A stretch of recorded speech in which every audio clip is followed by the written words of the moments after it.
ለራሴም ግራ ገባኝ። በቃ ነግቶ እስካገኘው ቸኮል። አቤት የዛች ቀን ሌሊት ርዝመት! ጭራሽ የማይነጋ ነበር መሰለኝ።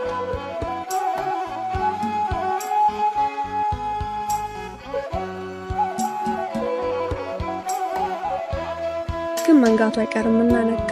ፀሐይም ብቅ አለች። ጠዋት እንዳጋጣሚ ቤት ብቻዬን ነበርኩ። የከሰዓት ተማሪ ነኝ።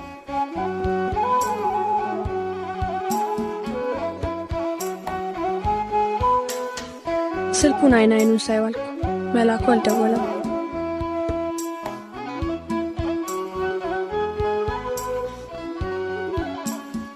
ሰዓት ደርሶ ትምህርት ቤት ሄድኩ።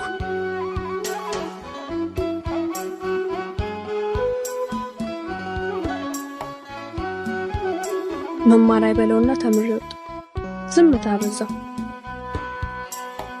ኤሪ ወይ ምን ሆነ ነው? እኔ ምን አውቃላችሁ? ምን ሆነሽ ነው? ምንም። ዝምታ በዛው።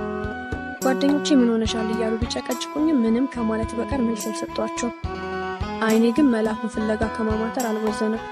ያው መገንጠያ ላይ ስደርስ ከጓደኞቼ ጋር ተለያየንና መንገድ ጀመርኩ። አሁንም ስለሱ ማሰብ ግን አላቆምኩም።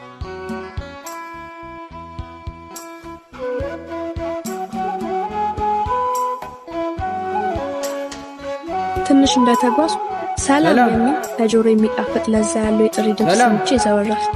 መላኩ ነበር። በጣም ተደሰትኩ።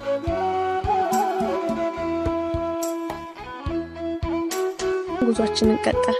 ከክላስ ወጥቶ በዚሁ እንደመጣ ነገረኝ።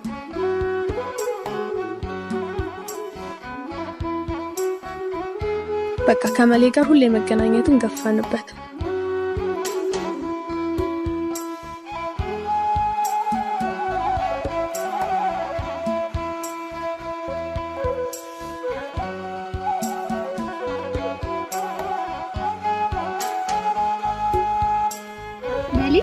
ወይ ሰላም አሳይመንት ተሰጥቶኝ ነበር። አሰራልኝ።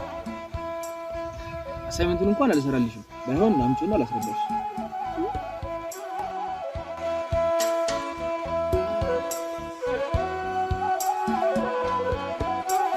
ቀን በቀን ውስጣዊ ማንነቱን እያሳየኝ መጣ። የሚገርም አስተሳሰብና መልካም ስብዕና ያለው ልጅ ነው። አዎ መሪ ሁሉም ነገር አለ።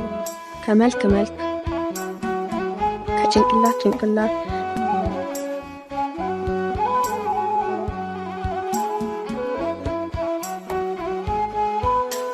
መልካም ባህሪ፣ ደግነት፣ የዋህነት፣ ኧረ በስመ አብ ሁሉም የሱ ናቸው።